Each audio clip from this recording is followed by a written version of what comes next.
Thank you, Jan. Hi, it's good to see you all.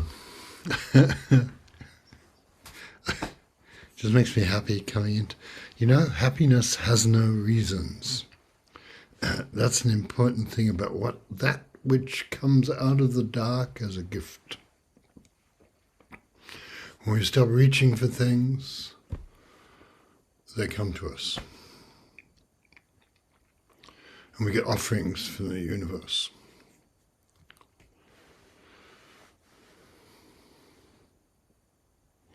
Think of something that makes you happy.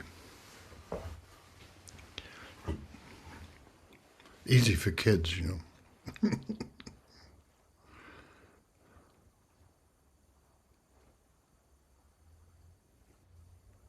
It's like the night of a big festival. Somebody wrote me that.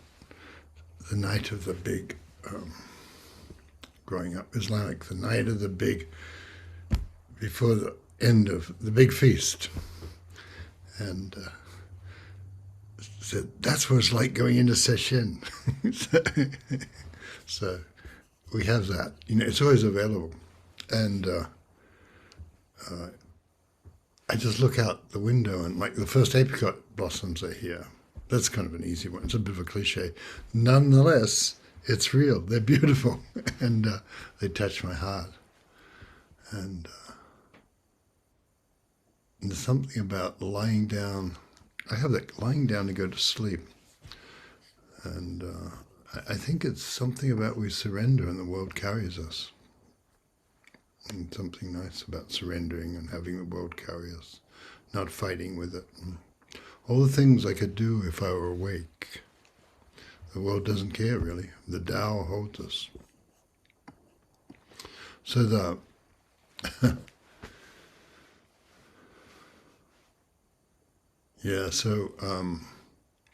we've been on the great Yunmen koan. Yunmen has a lot of koans about darkness,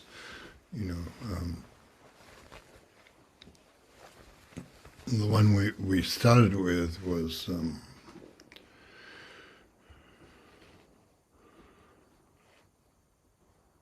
suddenly there's no sun, no moon, no stars. If it's somewhere, if it's a place you've already been, it might be possible. But if it's a place you've never been, how will you get hold of something? And you can see that he's saying that getting hold of something is not the point. And so, and I've been thinking like, I think everybody needs to start by being lost. And also it's a spiral, the Dharma is a spiral path. And so it will happen again, and then again, and then again. It's a nice thing to know, That so that when you're lost, you can, instead of thinking this is an abnormal, wrong situation, that's what koans give us. They say, oh, well, I'm lost, fortunately. So I don't know what I'm doing. Fortunately, that's just true. Being lost is just true. And I think once you've sort of gotten used to being lost, you think, wow, isn't that cool? I could just go deeper into being lost. And I always think I'm orienting myself, but I'm just explaining the world. And there's a sort of tangle of things. Like I put a tangle behind me. Vines.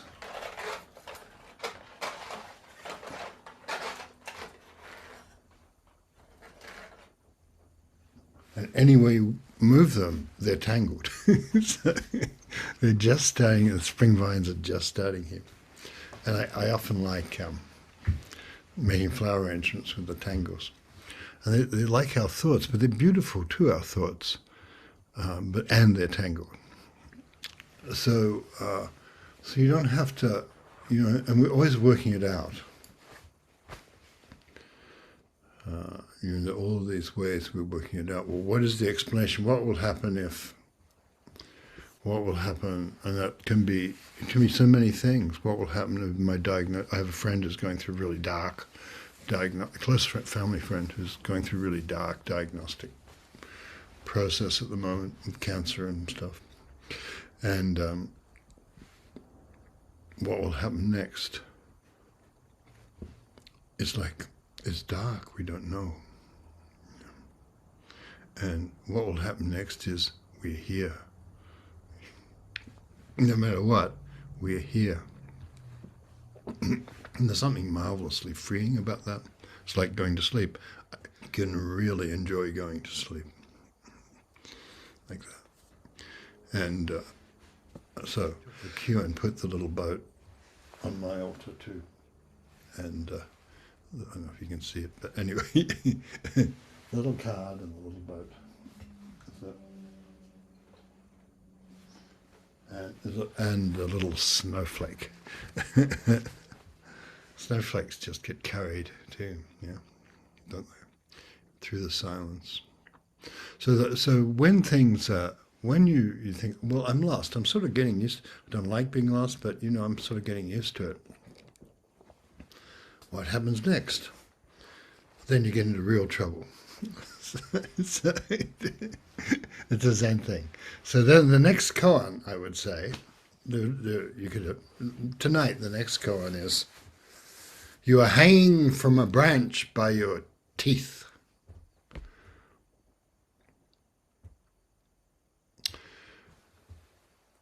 Your feet can't find the trunk. Your hands can't reach a branch. Someone appears beneath the tree and asks, what is the meaning of Bodhidharma coming from the West? You see, it's good that the question is like, perhaps not the first thing in your mind at that time. So, but why? The great questions are always, the question's always the same. Why did the great ancestor Bodhidharma come from the West and begin the transformation, really, that becomes possible with Zazen? Yeah?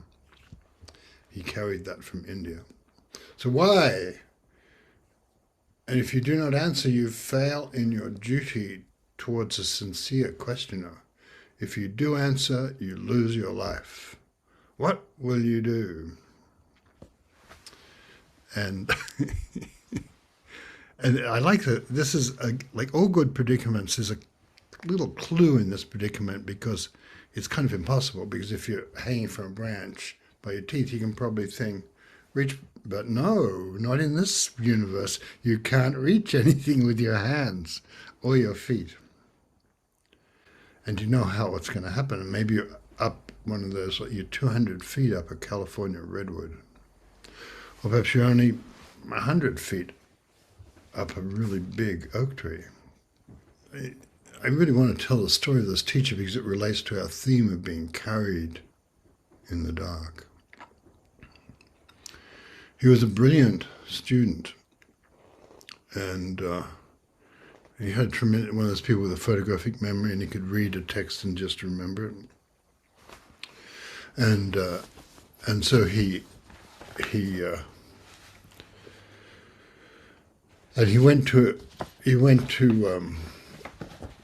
studied with a great teacher, Baizhang, but then Baizhang was very old and died, and so he went to study with Gui Shan, who was the cook in Baizhang, had been the cook and then went off to found his own temple, had a very, very hard time, but then gradually became, he went up this mountain that was supposed to be great for a temple, had good auspicious signs, and Taoist geomancers told him, but nobody came for years and years.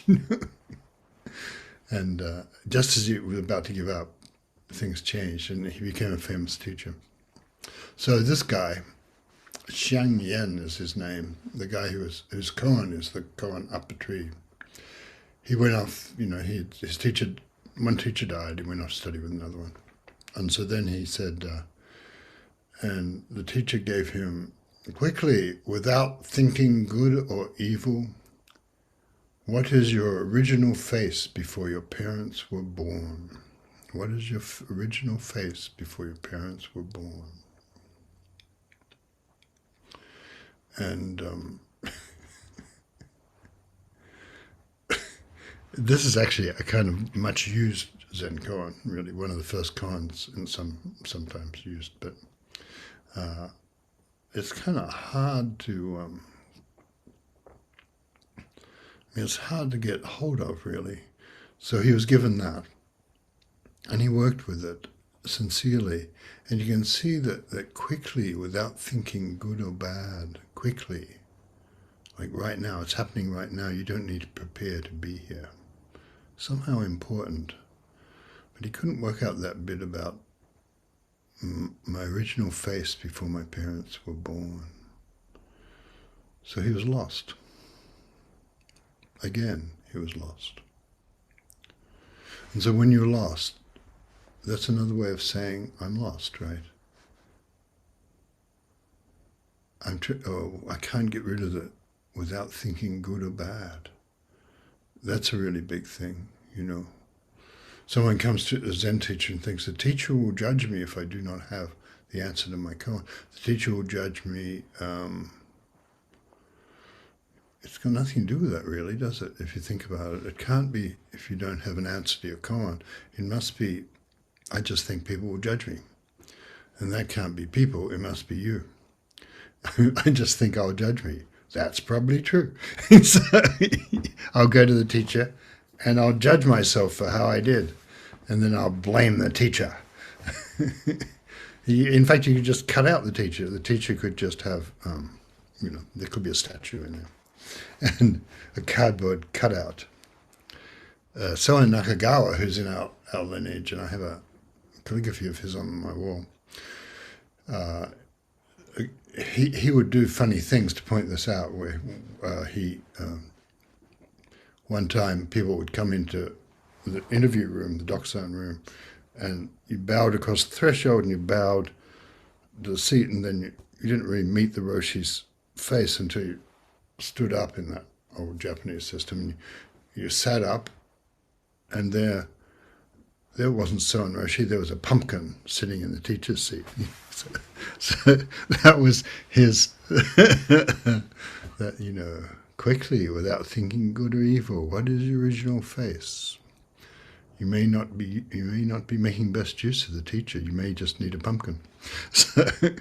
So Xiang Yan, this brilliant guy, and he's working away with this koan, and he kind of has a lot of books, and he's written a lot of stuff. So it's one of those stories. It's a very common,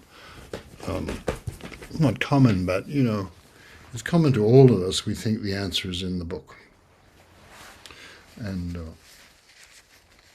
so he thinks the answer is in the book, and he's working away, and flipping through his books. It must be here somewhere. Let me see, where is it? Maybe it's here. Here's a book of koans. So, I wonder if it's that one. So, and he doesn't get anywhere, and he can't find really. The question is kind of famous because the sixth ancestor used it and another great story, but the sixth ancestor was being pursued. He'd been given transmission, and somebody thought he should have been given transmission and pursued the sixth ancestor. And he was a general. He had been a general in civilian life, and he was still pretty strong and fit and big, and fast. And the sixth ancestor was just this little kind of person who in civilian life carried firewood. So he and he caught him after a day or so, even though he had a big start, and he had sort of, in a way, this intense, like he really wanted something. Maybe it would kill him, or maybe his life would change. It was like that. And so the sixth ancestor said, quickly, without thinking, No, the guy tried to pick up the Bodhidharma's robe and bowl, which the sixth ancestor was making off with because he'd been given them.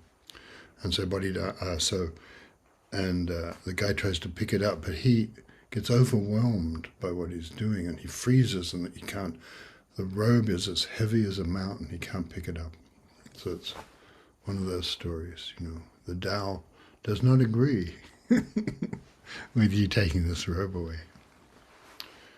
The Tao does not agree, and so he says, I came for the Dharma, not for the robe. So he did not know that that's why he came.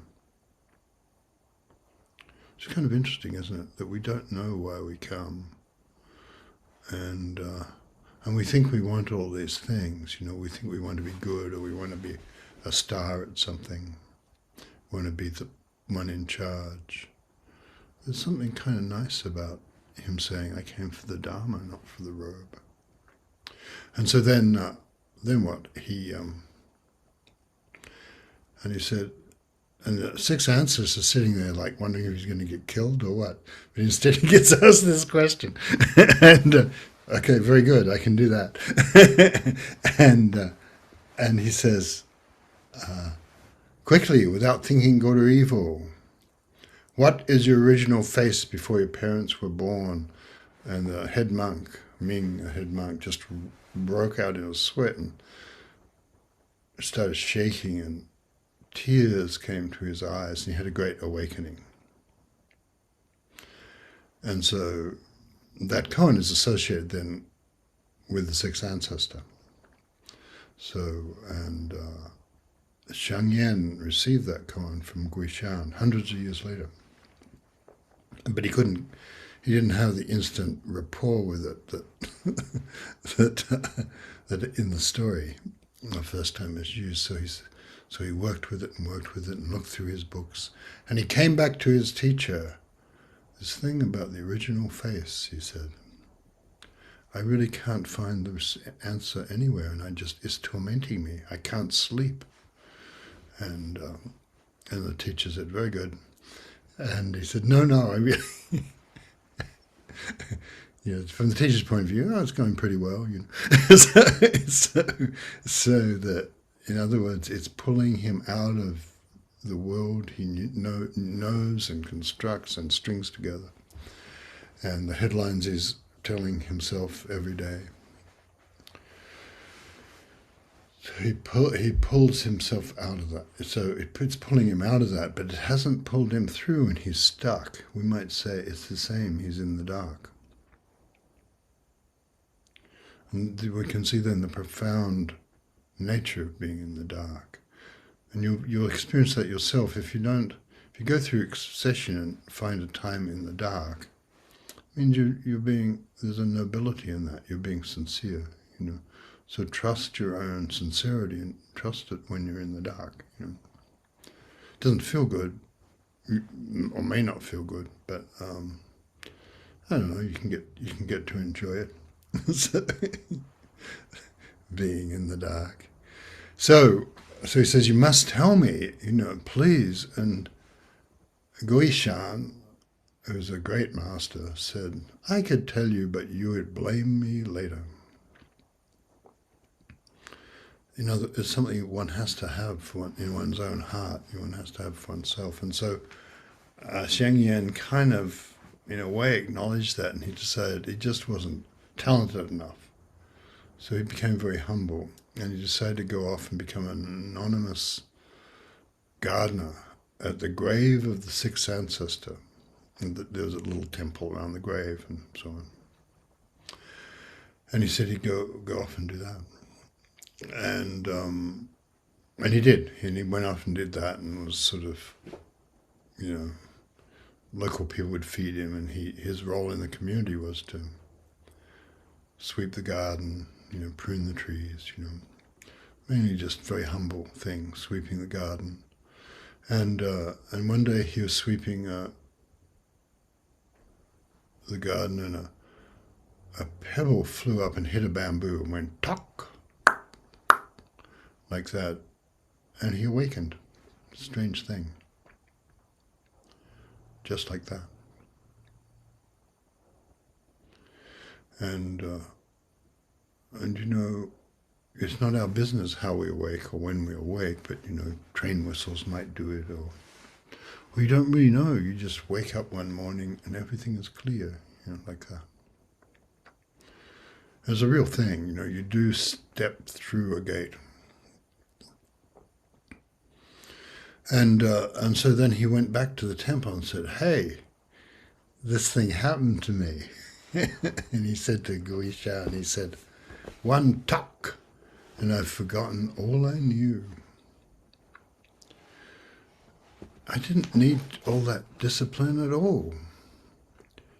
In every movement, I uphold the way. When you lift your hand, you uphold the way. Lift your hand. See if it works. See, there you are, upholding the way. Both hands. Yeah, and you can see the whole of the universe. It's like that tok sound. The whole of the universe is when you lift your hand. Yeah, the galaxies lift their hands. Yeah, and you can feel the magnificence of everything that you do and everything that happens. So there's that. And every moment I uphold the ancient way, and I never just fall into, I don't know, I'm never just like passively drifting, you know. But when I walk, no traces are left. It's kind of nice, you know, you walk as if through the sky you walk. And you're not leaving things behind you. You're not leaving your thoughts and regrets and complaints behind you. And I don't worry about whether I'm doing right or wrong. I don't even worry about the precepts and is it virtuous or not. Everywhere those who have found out this truth declare it's very good, of the highest order, he says. And it was tradition for people to give a poem when they got enlightened. But anyway, that was his poem. But the best line is, "One talk and I've forgotten all I knew." Just like that. One talk. Like that. And Guishan thought that, well, it's okay, you're pretty good, you know. Seem to be doing better than when you left. And but Guishan had a senior student who was a friend, and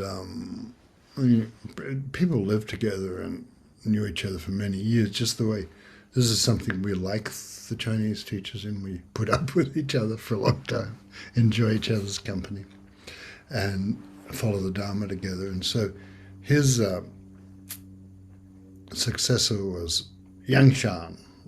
He was very brilliant and famous and sparkling and fiery. And he said, no, I don't think so.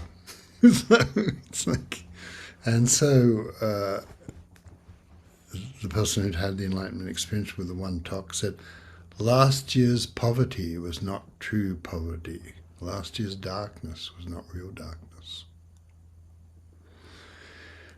Last year you get a fine awl, you know, like a needle through.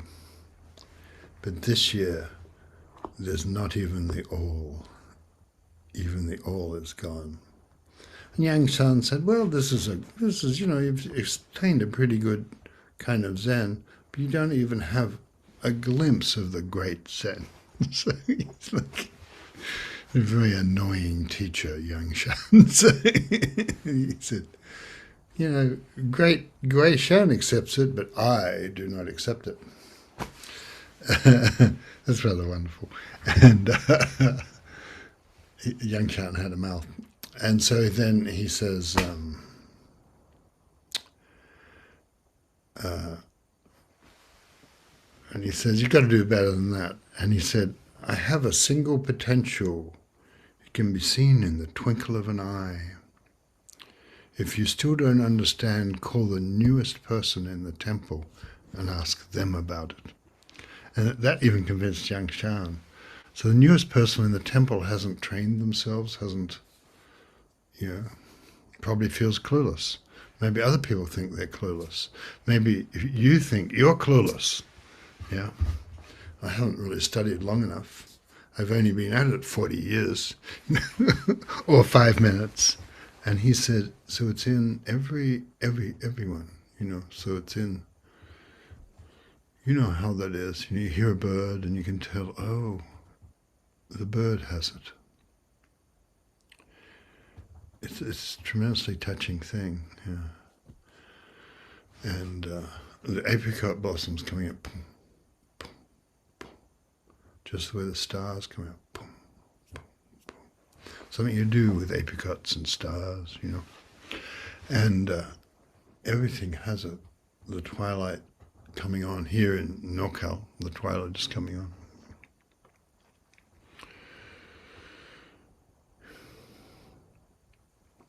So, and great Mazu said, from the beginning of time, from before the time of the Buddha, no being has ever fallen out of their Buddha nature, the great true nature.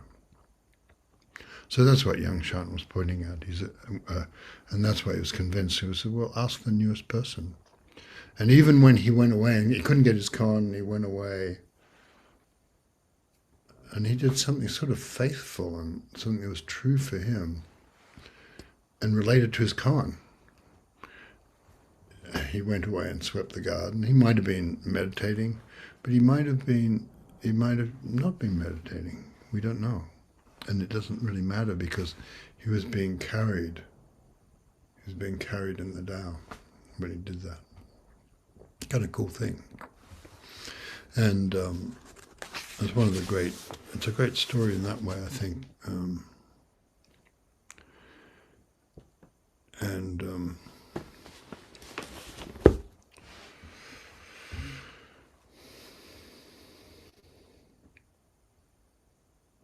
And it's a good koan. This koan is a kind of good koan for beginners because you can see how difficult life is in it, and you can see how absurd life is in it, and it doesn't try to make sense for you. And we realize deep in our hearts, making sense of things is just what the mind does, but it's not what makes us full of joy and happy. And whereas, even if you lift your hand, let's try it again, see if it works. See, you're holding up the Tao. Don't be chicken shit, lift your hand. And you see how to let go into it and not to protect yourself from, I could lift my hand, but I could A, look silly and B, be disappointed. Maybe I wouldn't be happy. Let's try it again. Try the other. See, joy appearing right now. Joy, right? Joy is not far to seek. It comes out of your own breast and your own heart. And so there's an ability in sesshin. I just want to say it's great that we're doing sesshin together. And there's that thing that I remember my early sesshin were kind of hard for me. Like in Australia, a bunch of us did sesshin because we started reading about the sound and thought, this sounds really cool. And there were a couple of people who'd been to zendos in either Kyoto or London, and or Tokyo. And they were trying to help, and they'd walk past around the zendo and say, sit still, you're not trying hard enough, in really big, loud voices. And which is sort of what had been their experience in the Japanese system. Don't move! Things like that. And then also, we were in the subtropics, and so it was sort of warm. That wasn't really a problem, but mosquitoes could get in all the time, and so someone would hit a mosquito, and the person would say, don't move, and stuff like that. And so it was kind of interesting, because after a while you don't care about mosquitoes. You're just so deep in your meditation. Good thing to know about, that the thing you think is really the impossible difficulty, it's not that hard, It's a small thing, And you can really get yourself twisted around about things. But anyway, when I possibly could, after that went to Zendos with mosquito netting. And but it'd be hard. My knees would ache, but something was sort of changing in me and purified me. And I couldn't tell what it was. But then, when I had a chance to go and live in a real a temple, a training temple, then I did. And it was the same thing. I was working with my first koan, and I just didn't. I really was like Xiangyan. I really didn't. I could see things, but I couldn't. I knew I couldn't see what I came for. And it was nice. I was happier. I wasn't, I don't know. I may have been nicer to people. So, and I was somehow more at ease in my life, but I could feel, and you might be able to feel that. I've seen a couple of people today who I can feel something's flowering in their life, And they might, I think they know it, But even if you don't, it's like Xiangyan, sweeping. There's something marvelous about being a gardener and being surrounded by plants, and there's a kind of nobility about the humble work. And you're not full of greed and envy and watching the stock ticker all the time and things like that, and anxiety and stuff. You're just gardening. And so you can trust that your fate is carrying you. So I think and that's what we're doing here. We're in the great vessel, we're being carried. And the ancientness, in the poem we started with, which was about the boat without oars carrying us, being carried on the stream. And when you turn your head, you see the water weed motionless on the ancient bank. You're in that context of the ancientness, the ancient bank of the vast world, emptiness, the place before the galaxies were born, that time, that timelessness. And you have that access in your heart to that quickly, before thinking good and evil, before your parents were even born, before the galaxy was even born. There's the vastness. And you can't cling to the vastness because there's also you and your shape and your name and all the stuff you're trying to get away from about yourself. If you're trying to get away from something about yourself, that's like the difficulty that we can turn towards, That's just a way of being lost, trying to hide myself from myself. Because we don't really have much of a self, and it's all right. We're getting carried anyway. So let me see, what do I think about this? I think, let's just feel it for a minute. Let's just sit here together and feel it. Feel the time. Feel what it is like to be in the dark. Feel what it is like to be hanging from a branch by your teeth. And nonetheless, we still have obligations, Some clueless person comes along and has to ask this kind of completely artificial Zen question. And here I am trying to stay alive, holding on tight. But, I'm not going to be able to do that forever. You can't get through by holding on tight. So don't be afraid, And you realize that actually there's no time. Every moment you're alive, and there's no moment that is outside of your Buddha nature. There's no moment that is outside of the wonder in life. You just can't get away from that. So, I don't know. Enjoy it then, eh? And gradually, though, my experience with Sesshin was that gradually it sort of, I just did as many as I could. It just took some time out of my life. And gradually, purified isn't quite, but some of the trouble stopped being real. And the big thing, which I might talk about tomorrow, is the heart expands, and so there's a kind of love appears, and if you're a very tough Zen person trying to get enlightened, you know, and to hell with everything else, that might be a surprising thing. So, wait, I end up loving people? That's disgusting. That kind of thing. Because there's nothing makes us feel more vulnerable, actually, than being loved, you know, and also in the loving. So, and I think that's something that we feel that's part of the, we might say, not just enlightenment, but bringing our lives with us. We can't leave our shadow behind. We can't leave all the things we don't like about ourselves. We have to take them through the gate too. And maybe the Tao will heal some of those things. Maybe not. It doesn't matter, they're part of your Buddha nature. So we can trust this path we're on. And that's what I suggest right now. Enjoy yourself.